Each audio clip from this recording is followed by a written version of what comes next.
आज एक नवीन विषय आम्ही या ठिकाणामध्ये पाहणार आहोत. विश्वासाचं जीवन जगत असताना प्रभूबरोबर ज्यावेळेस आम्ही चालतो, शास्त्रामध्ये लिहिल्याप्रमाणे पुष्कळ वेळा आमची हानी, आमचं नुकसान, जे आमच्या बौद्धिक दृष्टिकोनातून विचार करताना काहीतरी आमचं नुकसान होतं. आणि नुकसान व्हायला नको म्हणून कित्येक लोक देवाच्या मार्गामध्ये चालण्याचं किंवा त्याच्यापासून माघारी फिरण्याचा विचार ते करतात. परंतु आज येशूबरोबर चालल्यामुळं 6 प्रकारच्या हानी आमच्या जीवनामध्ये आम्हाला सोसाव्या लागतात. परंतु या 6 हानीच्या पाठीमागं किंवा 6 नुकसानीच्या पाठीमागं फार मोठा लाभ आहे. आणि तो लाभ मात्र अनेक लोकांच्या लक्षामध्ये येत नाही. मी देवाच्या मागं का चालायचं, माझं नुकसान होणार आहे.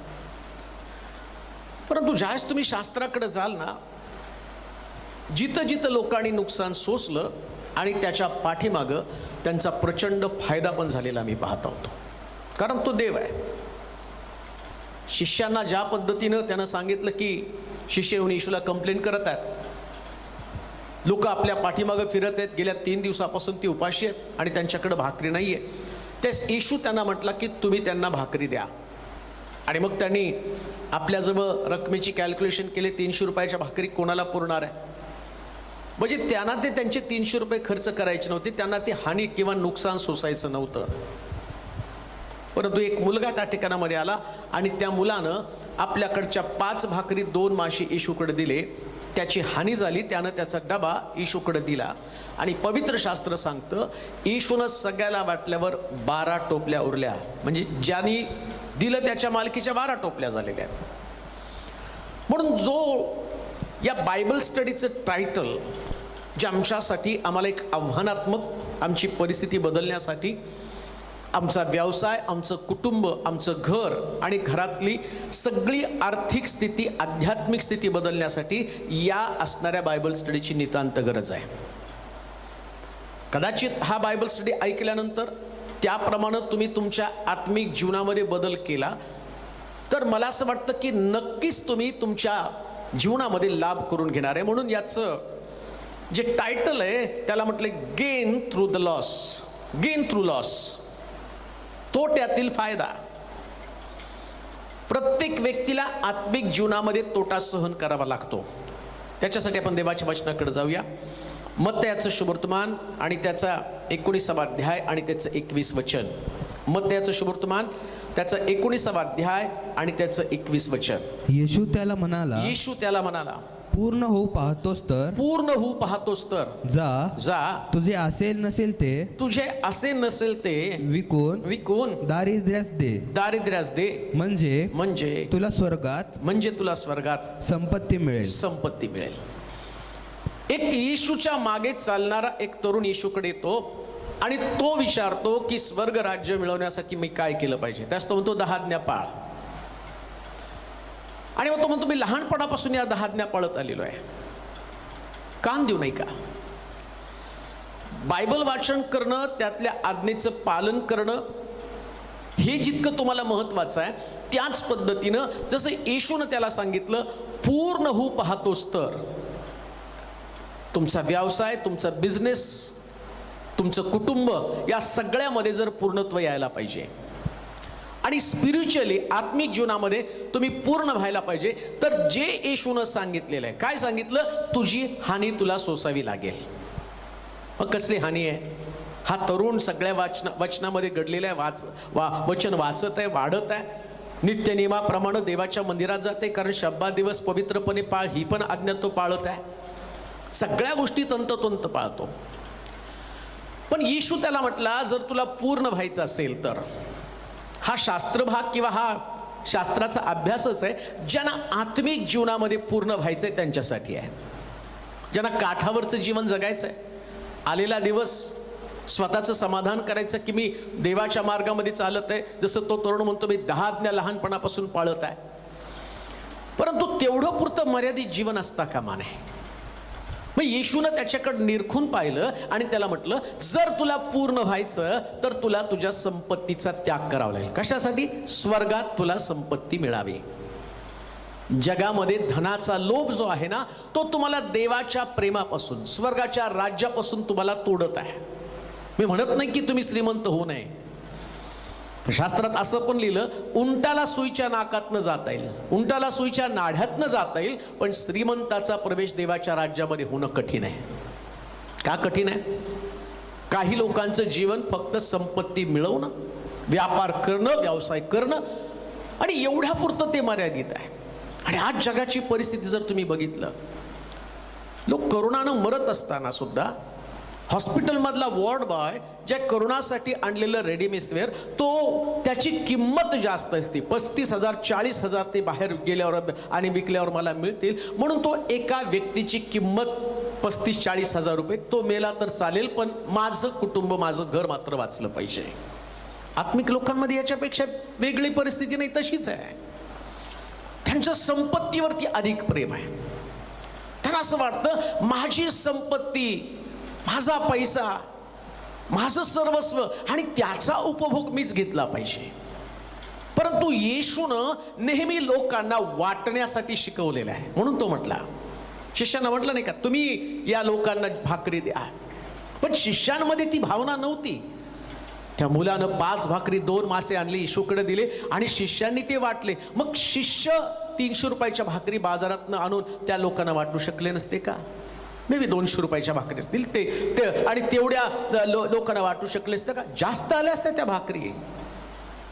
मग तरी सुद्धा त्यांच्यामध्ये ती वाटण्याची भावना नव्हती, म्हणून ते चमत्कारापासून वंचित राहिलेले आहेत. आणि आता काय या ठिकाणामध्ये म्हटलं, आध्यात्मिक जीवन म्हणजे जगातली संपत्ती गमावणं आणि आध्यात्मिक जीवनाचा लाभ घेणं आहे. लक्षात घ्या, बायबल सांगतं, या पृथ्वी तलावर तुमच्या संपत्तीला कसर आणि जंग चढतो. उपदेशकाच्या पुस्तकात म्हटलं, या जगात मी एक व्यर्थ गोष्ट पाहिली.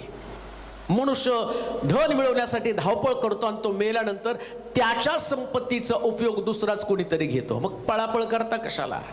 पोट मारलं, भावना मारल्या, तुम्हाला कित्येक वेळा जगण्यासाठी आणि काय आवश्यक तुम्ही विसरला. तुमचा कल काय? जास्तीत जास्त संपत्ती मिळणार. अरे जगणार किती? एका मनुष्यानं शेतामध्ये धान्य पेरलं आणि पेरल्यानंतर भरपूर धान्य उगवून आलं. मग त्यानं कोठार बांधलं आणि कोठारामध्ये धान्य साठवलं आणि तो काय म्हणतो, हे जीवा खा पी मजा कर आता, आणि तू काळजी करू नकोस का, तर तुझ्या कोठारामध्ये धान्य आहे. आणि तेवढ्या देव त्याच्याशी बोलला, आज तुझा आत्मा तुझ्यापासून काढून घेण्यात येणार आहे. मग कोठारातल्या धान्याचा कोणाला लाभ आहे? देवाची इच्छा आहे की तुम्ही जगातल्या संपत्तीकडे लक्ष लावू नका. तुमची हानी त्या ठिकाणामध्ये होणार, नुकसान सोसावं लागणार आहे. परंतु हे नुकसान सोसत असताना मग काय देव तुमच्यापासून फक्त काढूनच घेतो का? माझा देव काढून घेणारा देव नाही. कधी कधी तो तुम्हाला नुकसान सोसायला भाग पाडतो. कशासाठी प्रियांनो माहिती का? स्वर्गात तर तुम्हाला संपत्ती मिळावी, पण देव नुसतं स्वर्गातच संपत्ती देतो का? पृथ्वी तलावर ही तुमची संपत्ती इन्व्हेस्टमेंट करण्यासाठी, गुंतवणुकीसाठी आहे. आणि सगळ्यात चांगली गुंतवणूक कोणती माहिती का? देवाचं राज्य. देवाच्या राज्यासारखी गुंतवणूकच कुठं नाहीये. तुम्ही शेअर मार्केटमध्ये गुंतवाल, कदाचित त्याच्यात तुम्ही भिकारी व्हाल. त्याच्यातनं तुम्हाला फायदा पण होईल, मी असं म्हणत नाही फायदा होणार नाही, पण किती पैसा साठवावा त्याला मर्यादा आहे. लक्ष जर तुमचं फक्त धनाकडेच लागलं, स्वतःकडे लागलं, स्वतःच्या इच्छेकडे, स्वतःच्या आणि जीवनाकडे जर तुम्ही लागलं आणि तुम्ही जाताना कोणाच व्यक्तीचा उपयोग आणि कोणाला तुमच्या संपत्तीचा फायदा झाला नाही, तर तुम्ही जीवन जगताना चुकलेला आहात. प्रभू येशू ख्रिस्त स्वतः सांगतो, तो स्वतः काय म्हणतो, हे तरुणा तुला पूर्ण व्हायचंय ना, ज्याला पूर्ण व्हायचं त्याला देवाच्या इच्छेप्रमाणे जीवन जगावं लागेल. थोडीशी संपत्तीमध्ये तुम्हाला हानी सोसावी लागणार आहे. कोणी उघडा असेल तर त्याला वस्त्र दे, निराश्रित असेल तर त्याला आधार दे, भुकेला असेल तर त्याला अन्न दे, हे बायबलमध्ये दिलेलं आहे. मग तुम्ही तुमच्या पुरता मर्यादित विचार करता, माझं कुटुंब, माझा परिवार, मी स्वतः, आणि याच्या पुरतं तुम्ही विचार करता. परंतु पवित्र शास्त्र काय सांगतं की आम्ही जे आहोत आणि ते देवाच्या कृपेनं आहोत. देवानं त्याची लेकरं म्हणून आम्हाला दिलं, ते वाटण्यासाठी दिलेलं आहे. स्वतः प्रभू येशू ख्रिस्तानं सुद्धा आपलं जीवन, आपलं शरीर, शरीरातलं रक्त इतरांसाठी वाटलं प्रियांनो. म्हणून जे शास्त्रात लिहिलं हानीमधला लाभ आमच्या लक्षामध्ये आला पाहिजे. मला वाटतं एक वचन आपण वाचू म्हणजे अजून खोलामध्ये जाऊन त्याचा विचार आम्हाला करता येईल. पहिले राजे 19वा अध्याय आणि त्याची 19 पासून 21 पर्यंतची वचन आपण वाचूया. अलिशाला पाचारण तो तिथून निघाला तेव्हा त्यास शाफाटाचा पुत्र अलिशा भेटला. तो बैलांचे 12 जोते चालवून शेत नांगरीत असे आणि तो स्वतः 12व्या जोत्याबरोबर होता. त्याच्या जवळ जाऊन एलियाने आपला झगा त्याजवळ टाकला. तेव्हा तो बैल सोडून एलियाच्या मागे धावला. तो त्यास म्हणाला मला आपल्या आई बापाचे चुंबन घेऊ द्या. मग मी आपला अनुयायी होईल. तो त्यास म्हणाला परत जा मी तुझे काय केले. मग तो त्याच्या मागून जाण्याचे सोडून परतला आणि बैलाची एक जोडी घेऊन त्याने कापली आणि बैलाची आवते पेटवून त्यावर त्याचे मांस भाजले. ते त्यानं आपल्या लोकांस दिलं. ते त्यांनी खाल्लं. मग तो उठून एलिया बरोबर गेला. अलिशा पण कोणी साधा सुद्धा व्यक्ती नव्हता. 12 बैलाचं जोत, एक बैल कमी पडल्यावर हा अलिशा त्या बैलाच्या जागी त्यानं स्वतःला जुंपलं. 2 गोष्टी आहेत. 12 बैलाचं जोत असणारा व्यक्ती हा धनवान व्यक्ती आहे, श्रीमंत व्यक्ती आहे. आणि दुसरी गोष्ट, बैलाच्या जागी स्वतः तो जुंपला जातो आणि तो कष्ट करतो म्हणजे त्याच्या अंगात ताकद पण आहे. आणि अशा व्यक्तीला देवानं एलियाला पाठवलं आणि या धनवान या श्रीमंत व्यक्तीला सेवेसाठी देव बोलवत आहे. आता सेवेसाठी जाणं इतकं सोपं नाहीये. गरीब सेवेच्या मार्गामध्ये आला तर त्याला काही आशा नसती म्हणून तो सेवा करतो. पण धनवान व्यक्तीच्या बाबतीमध्ये त्याच्याकडे शेतीबाडी आहे, त्याच्याकडे संपत्ती, त्याच्याकडे ताकद आहे, सगळं काही त्याच्याकडे मुबलक आहे. पण तरी सुद्धा देव त्याला बोलवतो. ज्यावेळेस अलिशाचे शेत नांगरत असताना एलियाचं लक्ष त्याच्याकडे जातं आणि एलिया आपला झगा त्याच्यावर टाकतो आणि तो काय म्हणतो माहिती का, मला माझ्या आईबापाचं चुंबन घ्यायला जाऊ द्या. एलिया म्हणतो मी तुला कुठं माझ्या मागे ये म्हणून सांगितलेलं आहे. पण त्याला ते कॉलिंग, त्याला ती गोष्ट समजली. कोणती गोष्ट? काहीतरी एक वेगळ्या प्रकारची भावना माझ्यामध्ये निर्माण झालेली आहे. कारण मला पाचारण, झगा टाकणं म्हणजे कॉलिंग, पाचारण त्याला झालेलं आहे. आणि लक्षात घ्या, पाचारण हे संपत्तीपेक्षा श्रेष्ठ आहे. पाचारण ज्यास तुम्हाला होतं ना, त्यास तुम्हाला कळतं ही संपत्ती तुम्हाला गमवावी लागणार आहे. ह्याला ती संपत्ती 12 त्याची ताकद आहे. पहिल्याच्या जागी तो स्वतः जुंपला जातो म्हणजे त्याची ताकद आहे. आता सेवेमध्ये चालताना या ताकदीला पण त्याला बाजूला गमवावी लागणार आहे, ती ताकद आहे. आता या ताकदीनं त्यानं काय केलं असतं? जास्तीत जास्त शेत नांगरण्याचं काम केलं असतं. या ताकदीनं त्यानं काय केलं असतं? तो श्रीमंत व्यक्ती झाला असता या त्याच्या शेतामधल्या उत्पन्नाच्या द्वारे. पण मला तुम्हाला सांगू द्या, ज्या दिवशी यानं या गोष्टीचा त्याग केला, कोणत्या गोष्टीचा त्याग केला? त्यानं त्याच्या बैलांचा, शेताचा त्याग केला, ताकदीचा त्याग केला. आता सेवेसाठी बाहेर पडला. मग हा अलिशा, मी तुम्हाला गेन थ्रू द लॉस, हानीमधला लाभ तुम्हाला सांगत आहे. यानं त्याची संपत्ती सोडली आणि निघाला एलियाच्या मागं. लाभ काय झाला माहिती का? मी आत्मिक लाभाविषयी बोलत आहे, आत्मिक लाभाविषयी बोलत आहे प्रियांनो. बायबल सांगतं एलियानं 6 चमत्कार केले, अलिशानं 12 चमत्कार केले. अलिशाला भेटण्यासाठी आरामाचा राजा आला. आरामाचा राजा आणि त्याच्याकडे येऊन आणि आम्ही पाहतो सैन्य घेऊन त्या ठिकाणामध्ये आला. परंतु आम्ही पाहतो की त्या ठिकाणामध्ये नामान कोणी सुद्धा त्याला भेटण्यासाठी आला. एलियाला भेटण्यासाठी आरामाचा राजा आला, तर आम्ही पाहतो अलिशाला भेटण्यासाठी नामान कोणी आला आणि तो म्हटला संपत्ती मी तुला देतो. तो म्हटला संपत्तीचा भाव मला दाखवू नको का? कारण तो स्वतः संपत्तीचा मालक होता आणि त्याला संपत्ती पाचारणापेक्षा कधी जास्त वाटले नाही का? कारण त्याच्याकडे संपत्तीपेक्षा महान सामर्थ्य होतं. प्रियांनो, जरा देवाच्या मागे चालून तर बघा. आजपर्यंत पैसे पैसे कमवण्याच्या मागे तुम्ही धावला असाल. मग या अलिशाला तो नामान कोणी म्हटला माझं कोड तू घालवलं. आणि मला तुला काहीतरी द्यायचंय. तो म्हटला खबरदार, मला तुझं त्याचं आणि त्याची गरज नाही. आणि आम्ही पाहतो हा नामान त्या ठिकाणामध्ये गेलेला असताना गेहजी त्याच्या मागे गेला आणि त्याच्याकडनं त्याने 2 ड्रेस आणले आणि सोनं चांदी त्याने घेऊन आला आणि आपल्या तंबूमध्ये लपवलं. अलिशानं ते ओळखलं आणि अलिशा त्याला काय म्हटलं, अरे नामानाचं कोड तुझ्यावरती येईल का, कारण तुझ्यामध्ये ते धनाचं आकर्षण होतं. धनाचं आकर्षण. तो येशू म्हणतो जर तुला माझ्या मागे यायचंय, पूर्ण होण्याची तुझी इच्छा आहे, तर तुला तुझी संपत्ती दान करावी लागेल. देवाचे प्रिय लोक, देवाच्या मार्गामध्ये चालत असताना जर तुम्ही पूर्ण होत आहात, वाटतं तुम्हाला पूर्ण व्हावं. बऱ्याच लोकांना वाटतं पूर्ण व्हावं, पण पैसा सुटत नाही ना. पैशावरचं प्रेम त्यांचं कमी होत नाही. जास्त प्रेम पैशावर. प्रार्थना करायला तयार आहे, चर्चला जायला तयार आहे, सगळं काही करायला तयार आहे, बायबल वाचन करायला तयार आहे, उपवास करायला तयार आहे, पण देण्याच्या बाबतीमध्ये काय, संपत्तीवरचं प्रेम काय. एक व्यक्ती परफेक्ट केव्हा होतो, ज्या वेळेस त्याच्या संपत्तीवरती लक्ष कमी असतं आणि दानांवरती लक्ष जास्त असतं. कृपादान, स्वर्गीय दान, स्वर्गीय सामर्थ्य, अभिषेक याच्याकडे त्याचं लक्ष असतं. म्हणून आम्ही पाहतो की अलिशानं ते गमावलं. मग काय त्याच्याकडे मिळालं, काय लाभ मिळाला त्याला. एलिया वर जाताना म्हणतो, अलिशा मी जाणार आहे, जाण्याच्या अगोदर तुझी इच्छा काय मला सांग. तो म्हटलं स्वामी तुम्ही जाल त्यास तुमच्या ठाई असणाऱ्या आत्म्याचा दुप्पट वाटा मला द्या. काय गमवणार आहात तुम्ही.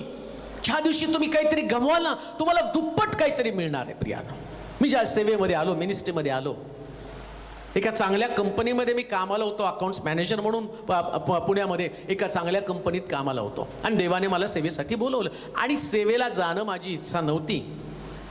मला वाटत नव्हतं की असलं लाचार जीवन जगावं, पण कॉलिंग होतं, बोलावलं होतं, देव वारंवार बोलत होता. आणि तेवढ्यात सोलापूरमध्ये आलो. आणि सोलापूरमध्ये आल्यावर मला चांगला आठवतो, सोलापूरमध्ये पहिलं माझं काम 500 रुपयाचं नोकरी, मला महिन्याला 500 रुपये आणि नोकरीमध्ये मिळत होता. आणि संध्याकाळी सुटल्यावर 6ला काम सुटल्यावर 6 वाजल्यापासून 10 वाजेपर्यंत, कधी 12 वाजेपर्यंत, आणि कुठंतरी त्या हापशावर जाणार, तोंड धुणार आणि तिथून प्रार्थनेला जाणार. आणि प्रार्थनेवरून येऊन कुठल्या घरामध्ये गेलो तर कधी 2 रुपये, कधी 3 रुपये असे, आणि झोपड्यांमध्ये जायचो. त्यास 10-10, 20-20 पैसे आणून लोक मला ते द्यायचे. आणि मी म्हणायचो एवढं सगळं पुण्यात सोडून, आणि ट्युशनला माझ्याकडे 100-150 विद्यार्थी होते, आणि एवढं सगळं, आणि भिकाऱ्यासारखं जीवन मला जगावं लागलेलं आहे. वाईट वाटायचंय, कधी कधी वाटायचंय सोडून परत पुण्याला जावं आणि तिथं काहीतरी सेटलमेंट करावी. पण पाचारण मला स्वस्त बसू देत नव्हतं.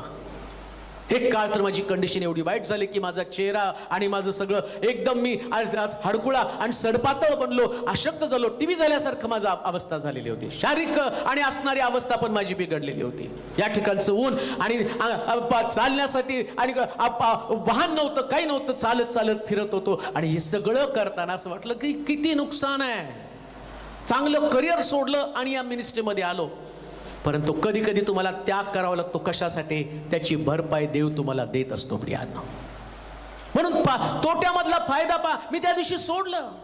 त्या दिवशी माझ्याकडे वाहन नव्हतं, परंतु आज ज्यावेळेस मी सगळ्या गोष्टीचा त्याग केला, मी त्या दिवशी चालत फिरत होतो, परंतु आता मला फायदा आणि तोट्यातला फायदा कळाला. एक दिवशी चालत होतो, आज होंडा सिटीमध्ये फिरतो. का? कारण देव घेणारा देव नाही, तो परत करणारा देव आहे. ज्याला ही गोष्ट समजली त्याचं व्यक्तित्व बदलतं, विचार बदलतात. प्रभू मुद्दामून तुम्हाला देण्यासाठी मागत असतो प्रियान. म्हणून विधवेला त्यानं म्हटलं, बाई तुझ्या आईला, तिला म्हणतो तुझ्या घरात काय आहे, माझ्यासाठी पाणी घेऊन ये आणि येताना कोरभर भाकर घेऊन ये. एलिया तिला म्हणतो, बाई माझ्यासाठी भाकर आण. ती म्हणती, बाबा माझ्या घरामध्ये कोरभर भाकर आहे आणि भाकरीचं पीठ आहे, ती भाकर मी खाणार आणि माझा मुलगा खाणार आणि मग मरून जाणार आहे. तो म्हणतो तसं करू नको, मला घेऊन ये. आता तिचं नुकसान होणार आहे. एक दिवस तिचा मुलगा, ती जगणार होती, पण ती भाकर तिला एलियाला द्यायची होती. आणि एलिया म्हणतो मला दे. ती भाकर देती. एलिया म्हणतो जा तुझी काटवत घेऊन ये आणि तुझं भांड घेऊन ये. एलियानं त्या काटवतीला आशीर्वाद दिला आणि भांड्यातल्या तेलाला आशीर्वाद दिला. परिणाम काय? नुकसानीमधला फायदा कोणता आहे? बायबल सांगतं, 1 दिवसाचं नुकसान सहन केलं, 3.5 वर्षाचा पुरवठा तिला मिळाला. हा तुमचा देव आहे. अशा प्रकारचा तुमचा देव आहे. तुमचा देव आणि तुमचं कधी नुकसान होऊ देणार नाही. त्या अनुभवानं तुम्हाला सांगतो, ज्या दिवशी तुम्ही तुमची गुंतवणूक देवाच्या राज्यामध्ये कराल, ज्या दिवशी तुमचं करिअर तुम्ही देवाच्या हातामध्ये द्याल. मी तुमच्यासाठी एक बोलतं चालतं उदाहरण आहे. माझं नुकसान झालं नाही जेवढं, आणि मी प्रभूमध्ये सेवेमध्ये असताना माझ्या बरोबरचे जे लोक आहेत, माझ्या बरोबरचे मित्र आहेत, ते सुद्धा आपापल्या क्षेत्रामध्ये त्यांनी नाव कमावलं, पैसा कमवला. परंतु एक गोष्ट मी तुम्हाला सांगतो, सगळ्यात जास्त आज माझ्याकडे, कारण का माझ्याकडे जे दिलं ते मला देवानं दिलं. हे माझ्या ज्ञानानं, हे माझ्या बुद्धीनं, माझ्या शब्दानं नव्हे, तर याचा पुरवठा स्वर्गात नाही. आणि तो अलौकिक आहे, तो अद्भुत आहे. चॅलेंज देऊन तुम्हाला सांगतो, येशू ख्रिस्त जसं तरुणाला म्हटला, पूर्ण होऊ पाहतोस तर तुझं सगळं गरीबाला दान कर आणि तुझी संपत्ती दान कर आणि माझ्या मागे ये. देवाचे प्रिय लोक, एक दिवस अनुभव घेऊन पहा परमेश्वर किती चांगला आहे. परमेश्वराच्या चांगलपणाचा अनुभव घेण्यासाठी तुम्हाला त्याग करणं गरजेचं आहे. किंवा तुम्हाला देवाच्या मागे चालत असताना जी अप्रतिम गुंतवणूक आहे, आलिशानं अप्रतिम गुंतवणूक केली, त्याची शक्तीच देवाला देऊन टाकली. त्याच्या शक्तीनं तो बरंच काही करू शकला असता, त्याच्या संपत्तीनं बरंच काही करू शकला असता. पण येशू म्हटलं नाही का, स्वर्गामध्ये तुला संपत्ती अधिक मिळण्यासाठी पृथ्वीवर तुझी संपत्ती तुला दान करावी लागेल. देवाचे प्रिय लोक, जर खरंच तुम्हाला परफेक्ट व्हायचं ना, धनावरती प्रेम करू नका बरं का. हे क्षणिक आहे, आज आहे उद्या नसणार आहे. ते आज आहे ते उद्या नसणार आहे. मला चांगलं आठवतं की एकदा चर्चमध्ये मला पहिलंच माझं मिनिस्ट्रीमधली पहिलीच मिरॅकल मी पाहत असताना चर्चमध्ये मला कोंगो घ्यायचा होता. आणि मग मी अनाऊन्स केलं चर्चमध्ये. त्या चर्च खूप गरीब होतं, सगळ्यांकडे सायकलीशिवाय काय नव्हतं. 1-2 परिवार श्रीमंत परिवार असायचे, पण त्यांची पगार 5,000, त्याच्यामुळे त्यांचा दशांश कुठं 500, काहींचं 100, 150, 50, 10. चर्चचं दानपात्रच त्या काळामध्ये माझं, आणि चांगलं मला आठवतं, 25 रुपये, 21 रुपये, 30 रुपये. त्याच्या चर्चचं भाडं मुबलक होतं, ते भरण्याची पण ताकद नव्हती. आणि मी चर्चमध्ये अनाऊन्स केलं, कोंगो घ्यायचे कुणीतरी पैसे द्या. मग कुणी 100 दिले, कुणी 50 दिले. आणि एका चांगल्या परिवारानं त्यांनी माझ्याकडं 1250 रुपये आणून दिले. आणि मग मला वाटलं की अर्धी किंमत तर आली, कारण त्यास मी हैदराबादला जाऊन तो 2,500चा कोंगो आणला. पैसे जमले ते, आणि मग तो कोंगो आणला. त्यानंतर चर्चमध्ये ते कोंगो ठेवला, आणि कोंगो ठेवल्यावरती मला आनंद झाला की आज चर्चमध्ये पहिली वस्तू आणली. त्यानंतर 2ऱ्या-3ऱ्या आठवड्यामध्ये मी काहीतरी त्या परिवारामध्ये गेलो. आता बरीच जुनी गोष्ट, 20-1 वर्षापूर्वीची गोष्ट असेल, त्यावेळीची गोष्ट मी तुम्हाला सांगतो. त्या परिवारामध्ये गेलो, आणि गेल्यावर मग त्यांनी मला पाणी दिलं, चहा दिला, बसवलं, आणि म्हणले, पास्टर तुम्हाला माहिती का, ज्यावेळेस मला थोडेसे पैसे माझ्याकडे होते, ते 1250 रुपये मी तुमच्याकडे दिले, आणि 1250 रुपये तुमच्याकडे दिले. 2ऱ्याच आठवड्यामध्ये कुठून पैसे मी गुंतवले ते मला माहीत नाही. आणि नेमकं त्या दिवशी ते तुम्हाला पैसे दिल्यावर 2ऱ्या आठवड्यामध्ये मला 12,500 रुपयाचा चेक आला. मी जास्तीची गुंतवणूक केली असती तर किती बरं झालं असतं. लक्षात ठेवा, तोट्यातला फायदा त्याला समजतो जो गुंतवणूक करतो. प्रियांनो, सगळीकडे शेअर बाजार कोसळेल, बँकांचे व्याज कमी होऊन जाईल, कोणी कुठं तुम्ही पैसे गुंतवाल ते लोक तुमचे पैसे घेऊन पळून जाईल. एकच ठिकाण 100% जिथून परतफेड आहे, आणि ती अधिक पटीची परतफेड आहे, आणि ते म्हणजे देवाचं राज्य. प्रियांनो, याच्यामध्ये तुमचं हानी किंवा नुकसान कधीच होत नाही. प्रियांनो, मला माझ्या स्वतःची पण एक साक्षात होती. माझ्याकडे एक स्कूटर होती, त्याला, आणि त्या स्कूटरला पाहिल्यावर म्हणजे ती मला प्रार्थनेनेच मिळाली होती, देवाच्या एका व्यक्तीनं ती मला दिली होती. आणि मग त्याच्यानंतर मी बरेच वर्ष चालू, उगाच माझ्या मनामध्ये सारखं वाटायला लागलं, नाही ही स्कूटर एका पास्टरला द्यायची. आणि मग मी विचार केला, स्कूटर पास्टरला दिल्यावर माझ्याकडे कुठली गाडी असणार आहे. मी म्हणलं नाही, आता नाही देणार. मग मी काय केलं, सुंदर तिला पेंटिंग केलं, तिचं रिपेअरिंग केलं, छानपैकी 8-10 रुपये तिला खर्च केले.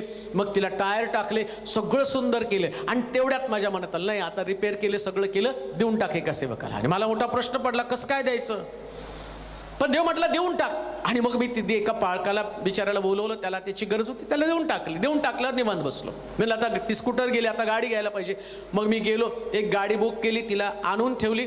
आणि आणून ठेवल्यावर मी कुठं देवाची वाट पाहतो. देवाने आता माझं नुकसान केलं तर देवाला फायदा करून द्यायचा होता.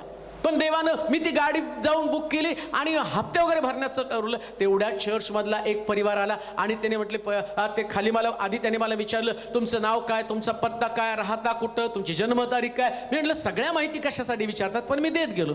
आणि त्यानंतर पाहतो तर काय, त्यांनी संध्याकाळी माझ्या हातामध्ये नवीन कोरी आणि होंडाची गाडी आणून दिली. का, तुमची गुंतवणूक तुमचं नुकसान करण्यासाठी नाही, फायद्यामधली आणि तोट्यामधली गुंतवणूक हे तुमचा फायदा करून घेणारी गुंतवणूक लोक आहे. म्हणून आम्ही पाहतो अलिशाला ते समजलं आणि त्यानं बैलाचं जोत तोडलं आणि त्याचे फाळ कापले आणि त्याची रास केली, त्याच्यावर अग्निपट पेटवलं, बैल कापला आणि त्याने त्याच्यावर टाकला, कारण त्याला ठाऊक आहे आता माझी इन्व्हेस्टमेंट असणार आहे. म्हणून देवाचे प्रिय लोक लक्षात घ्या, तोट्यातला फायदा ध्यानामध्ये घ्या. जो व्यक्ती देवाच्या राज्यामध्ये पेरतो आणि संपत्तीवर प्रेम करण्याच्या ऐवजी देवाच्या राज्यावरती प्रेम करतो. कान देऊ नये का? जेवढं तुमच्याकडे जास्त पैसा असेल देवाच्या राज्यामध्ये गुंतवा. स्वार्थ प्रसारासाठी जाऊ द्या, सेवकांसाठी जाऊ द्या, आत्मे जिंकण्यासाठी जाऊ द्या. लक्षात ठेवा, जितके आत्मे आणि जिंकले जातील आणि जिंकलेल्या आत्म्यांमध्ये तुमच्या पैशाची गुंतवणूक असेल, पृथ्वी तलावर तर तुम्ही आशीर्वादित असालच असाल,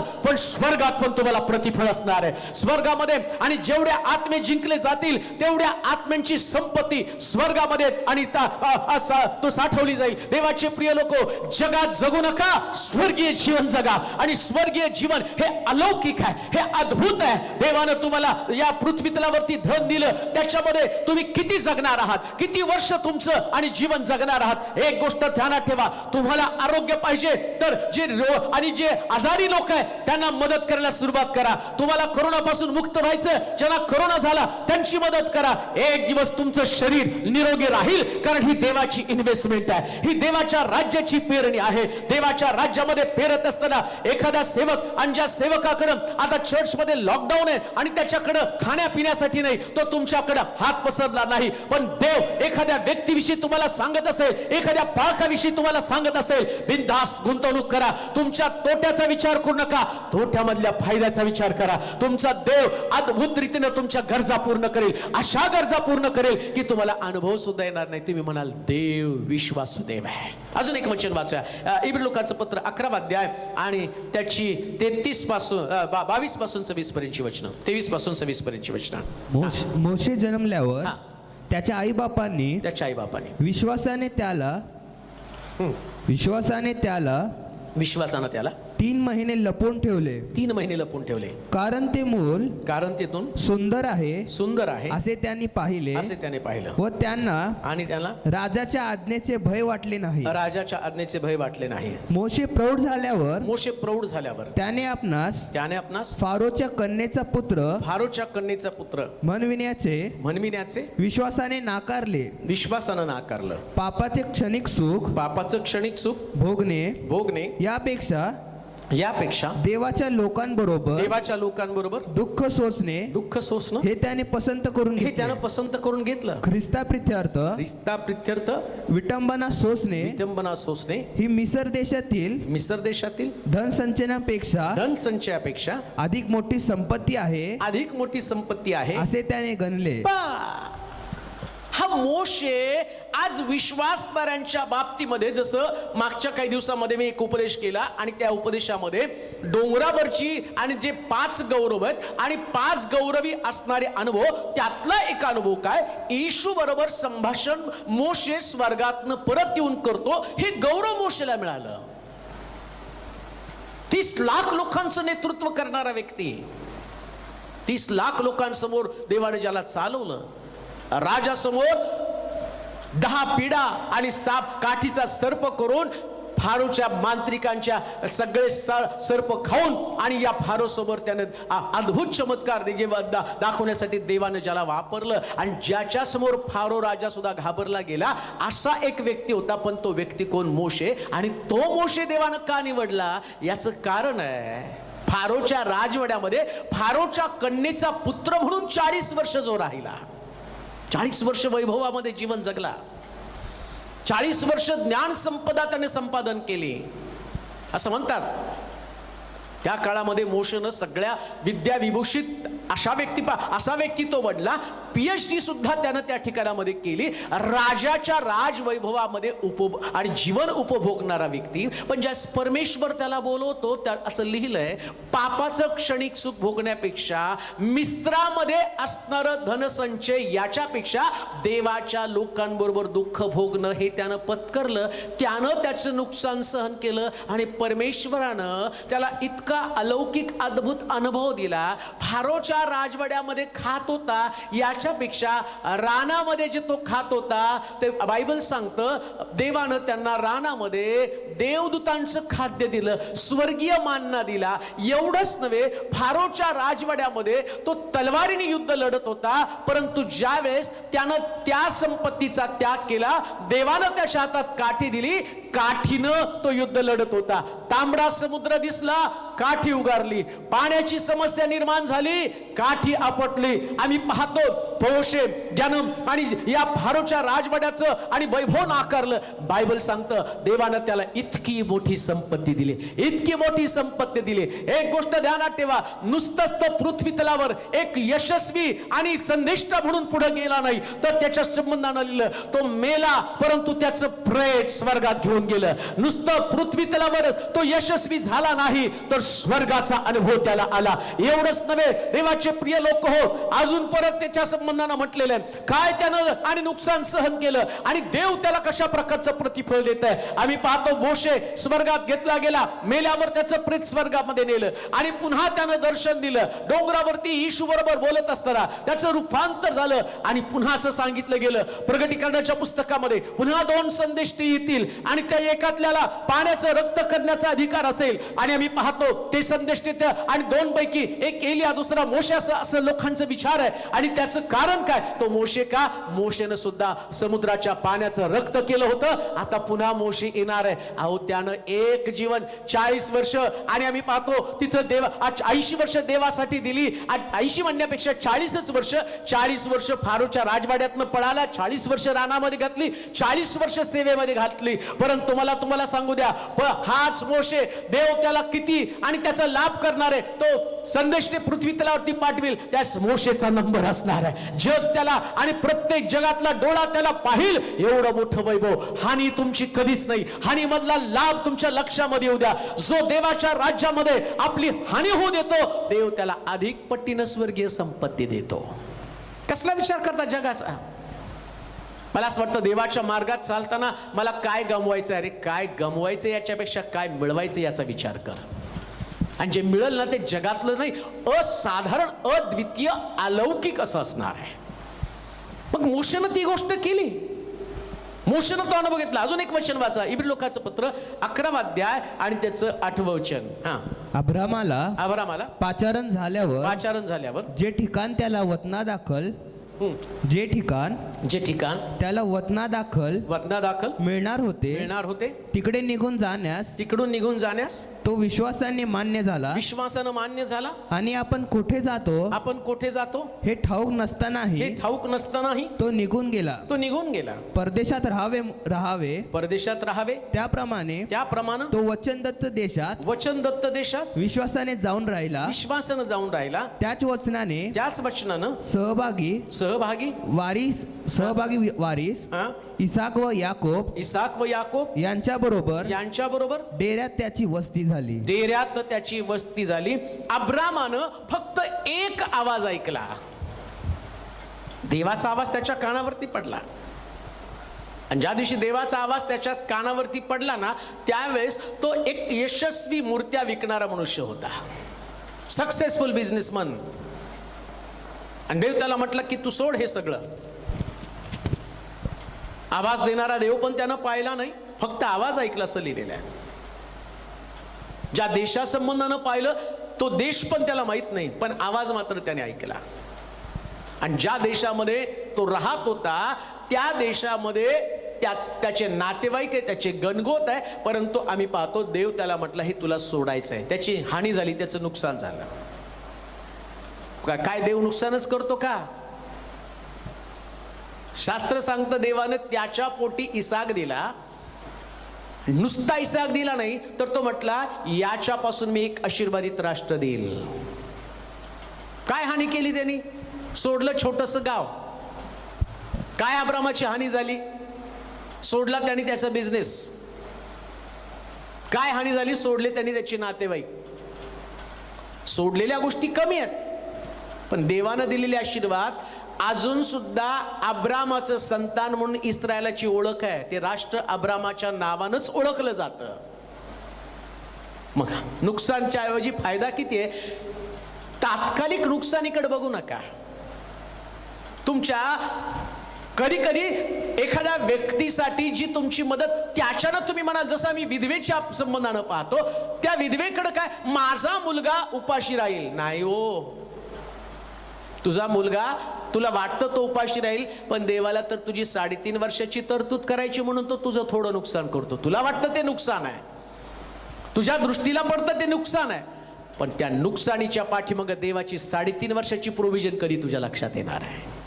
अब्रामाचं नुकसान काय? त्याला त्याचा बिझनेस सोडायचा आहे, त्याला त्याचा देश सोडायचा आहे, त्याला त्याचे गणगोत सोडायचे, पण त्याच्या पाठीमागं लपलेले देवाचे किती अद्भुत आशीर्वाद आहेत. त्याला माहित नाही त्याच्या पोटी इसाक जन्माला येणार आहे, आणि इसाक हा साधा सुद्धा नसणार आहे, तर इस्रायल मधलं जगातलं सगळ्यात आशीर्वादित राष्ट्र इस्रायल. आता ते सिद्ध झालं.